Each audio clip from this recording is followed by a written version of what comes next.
Hello everyone, Matt from Model Minutes here, and welcome back to the workbench for another unboxing. Today I'm taking a look at this, the Fokker E.III Eindecker in 1/72 scale from Airfix. So join me as I get stuck inside the box and see what this one is like. Starting off on the front then, you can see we've got a squadron of 3 Eindeckers all in flight, and our pilot here is waving to us. On the bottom left we have an item code of A01087. And then if we flip over to the back, we can see our painting instructions. So this is one of those sort of series 1 kind of releases where they put this information on the back. It's a rather small kit. It's almost like a pocket money kind of range. On here it tells us that this aircraft dates from March 1916. It has a overall kind of green colour, which is a matte slate grey.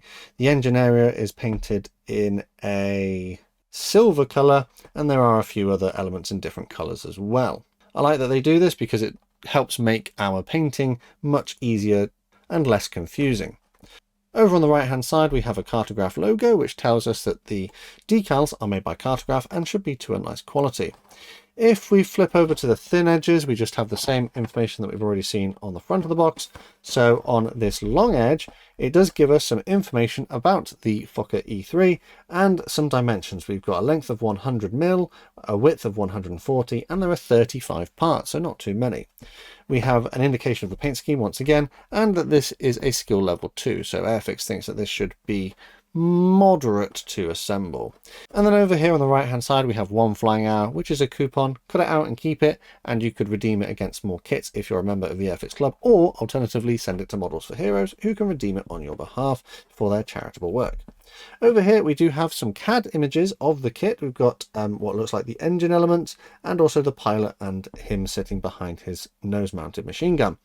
Some safety information. And then bottom right here, we do actually have our tooling information, which is really good to see. I love it when companies put their tooling information on the box. Straight out of the bat, we know that this was designed and tooled in 2016, so it is about 10 years old.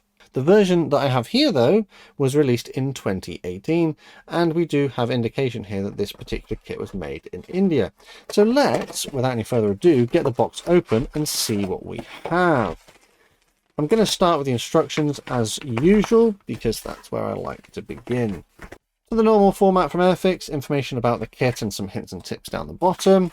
And then we progress on to the next page, where we have some safety information and a key to the different symbols that you will encounter during the build. And then we're on to the build, and we have our exploded diagrams with elements of colour and our paint colour callouts mentioned as well. So it appears that we build up various elements of our cockpit, including the chair, a rear bulkhead and a control column, and then that gets glued onto the sort of side of the fuselage.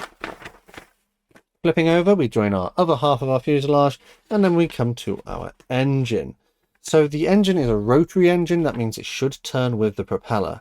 So as long as you pass your pin through this sort of bulkhead here and have that rotate with the pin, then the propeller should rotate. That can be added onto the aircraft. We do have some details here which need to go onto the top of the model there. I presume that's almost like a rudimentary control panel of the era. And then we have our parts which go to the side of the nose. We do have an engine cowling, and we also have like the support strut for the rigging and our nose mounted machine gun. At this stage here, we're adding our landing gear in place, and then there are some smaller components here which need to be glued on. I presume these are like foot steps for the pilot to get in. Tail skid goes on the back of the aircraft, and that comes in 2 parts. And then we add our propeller. We don't have to include our pilot if we don't want to, but you know, you probably might want to because he's included. Our wings get added on, and then the sort of vertical tail surface. We do have information here about holding the wings level. It appears that they should be completely level with no dihedral or anhedral, so that does need to be done. And then we have rigging diagram. If you'd like to add your rigging, there's no rigging provided, but if you'd like to add it, Airfix have told you where each individual piece of wire should go. A little bit complicated. I think that's part of the reason why I haven't built this one yet, is because rigging does put me off, and I think this aircraft would look better with rigging because there's not that much of it, and the rigging would be quite visible in real life, I think. If we look at the artwork, for example, you can see it's held together by a lot of string, isn't it? So that was pretty much it. I think not too bad. Instructions are fairly easy to follow. And then, as mentioned, our painting instructions and decal placement information is on the back here. Speaking of the decals, you only get the single paint scheme. It's almost like a pocket money kit, so you're only going to get one paint scheme in it. But these are manufactured by Cartograph, and they look to be really nice. Printing is good. I can't see any blemishes or tears.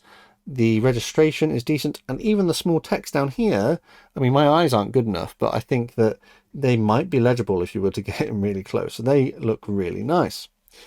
And then that brings us on to the plastic parts. And interestingly, despite the fact that this one has been in my stash for a while, I've not yet opened it. So this is going to be interesting to see what it's like.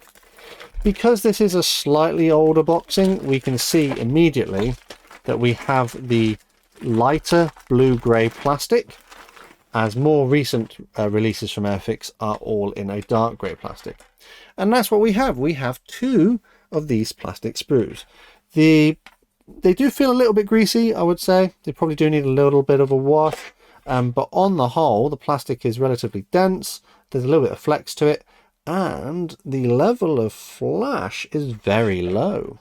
So this is frame A, and if we get in a bit closer on here, you can see we've got our pilot figure and engine and our machine gun, which is reproduced quite nicely. The pilot looks pretty decent. Nice moulding on there. We do have these little bits here that need to be cut away. The support struts look to be moulded quite well, but there is a little bit of flash. I think that's flash. I don't think that's meant to be there because it's like in different places on both ones. So a little bit of cleaning up to do, but not loads. Engine detail is pretty good as well.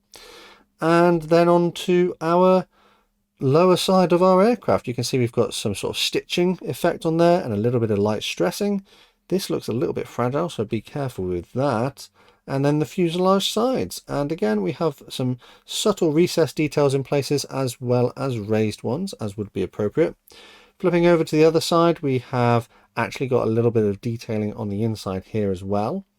And yeah, that looks pretty nice, that sprue. So let's move on to number 2, which is sprue B. We have our wing surfaces. They come as single pieces, so no gluing of wing halves together. They look to be molded to quite a nice quality with this stressed effect as well. And then we have sort of the engine cowling parts. There is a little bit of flash on the tail surface here, which will need cleaning away. Oh, we have 2 propellers. So we only needed one specific propeller for this kit, but I presume because there are different releases of this, the other propeller will represent that. And then we have our wheels. Another wheel was on the other sprue. And the smaller details here. Again, a little bit of flash that will need cleaning up, but nothing that isn't too unmanageable. That doesn't look too bad. For a 2 sprue kit, that's pretty nice. So yeah, let's round up. We had 2 sprues of fairly nicely molded plastic. The details are quite nice. There are some fine details in places which you'll have to be careful with. There is a bit of flash which will need cleaning up, but generally looks to be quite good. We have 1 set of decals which are printed by Cartograph and are to a lovely quality. The instructions look to be pretty easy to follow. And our box has our painting instructions on it. So this is the E.III version of the Eindecker, and actually there has been an E.II release as well. If we talk about the age ever so slightly, this was originally a 2016 tooling and release, but it was released as an E.II variant. After that, this second version that you see here came out in 2018. And you can see that at the time it was a recommended retail price of $6.99, which makes sense. This is kind of a pocket money kit. I don't think it's necessarily too bad for that price. However, because I lived quite close to the Hornby outlet centre in Swindon, I actually managed to get this one a bit cheaper. Look, I got this one for £4.89, which is even better value. I kept the sticker on the inside so that I could remember how much I paid for it. So if you can find one for that cheap, absolute bargain. Nowadays, however, I think because this one is sort of out of production, you'd have to get the other version. So in 2025, so last year, this came back, but as the E.II variant once again. Currently on the Airfix website, that E.II variant is retailing for £8.99. So there has been a bit of a price increase over the last few years, but then again, I think almost everything has gone up in price these days, hasn't it? Maybe a little bit more expensive compared to the original price that it was retailing for, but I don't think necessarily it's too high. Naturally, if you could get one a little bit cheaper, absolutely go for it, but it's still representing a kind of pocket money Series 1 kind of release for the value that they're asking for it. And with that, I think I'm going to wrap this one up here. Let me know down in the comments what you thought of my review and if my assessment of this kit was fair. Don't forget that we have a Model Minutes Model Club, and if you'd love to join the Model Club and get access to early videos and other exclusive perks, check out the links in the description. Massive thanks to these Model Club members for the extra support they give the channel, helping me to create consistent content. There are other ways to help support the channel, and again, full information is below the video, but the best way is by subscribing with notifications turned on so you never miss a modelling upload. Finally though, last thing to say is a massive thank you to you for watching this one, and I'll catch you on the workbench again next time.